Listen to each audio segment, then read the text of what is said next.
নমস্কার, ডিভোটি বাংলা চ্যানেলে আপনাদেরকে আমন্ত্রণ।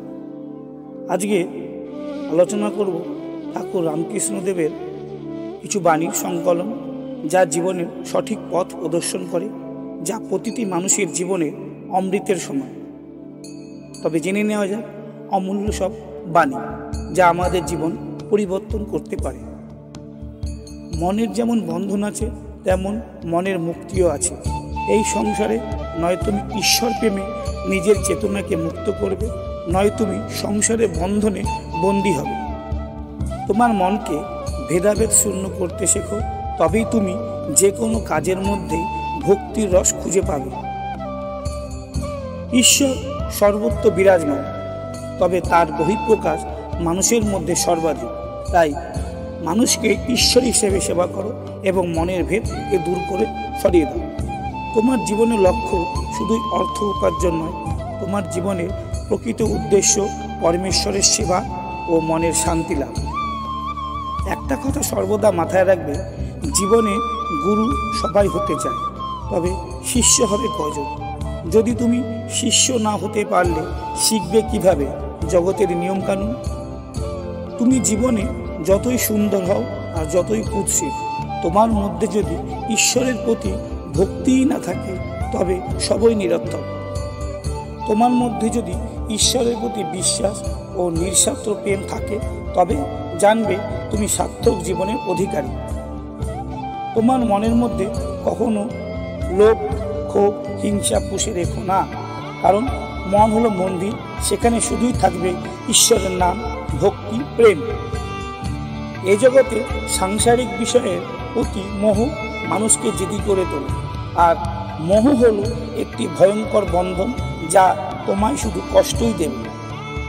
শিশু সুলভ একটি সৎ ও সরল মনের মাধ্যমে যদি তার কাছে প্রার্থনা করো, তবে তোমার প্রার্থনায় নিশ্চিত তিনি সাড়া দেবেন। জীবনে একটু করে হলেও সাধু সৎসঙ্গ করো, তবে ঠিক পথে চলতে পারবে। একবার যদি ভুল পথে চলে যাও, তবে ফিরে আসা বড়ই কঠিন গো। যতক্ষণ তোমার মধ্যে কাম, ক্রোধ, মোহ, মায়া, লোভের বন্ধন বিদ্যমান, ততক্ষণ তুমি ঈশ্বরের লাভ থেকে বঞ্চিত। সংসার ধর্ম ত্যাগ ছাড়াও ঈশ্বর প্রাপ্তি সম্ভব, তবে তা শুধু ঈশ্বরের প্রতি প্রেম ও নিষ্কাম কর্মের দ্বারা। এই পথ বড়ই কঠিন। মনের মধ্যে বিষয়, বাসনা, নাম, যশ, খ্যাতি, সুখের চিন্তা নিয়ে ঈশ্বরের সব সাধনাই বৃথা। যেমন মুক্ত পেতে হলে ঝিনুকের প্রয়োজন, ঠিক তেমনি পরম ঈশ্বরকে পেতে হলে সৎকর্ম ও ঈশ্বরের প্রতি ভক্তি প্রয়োজন।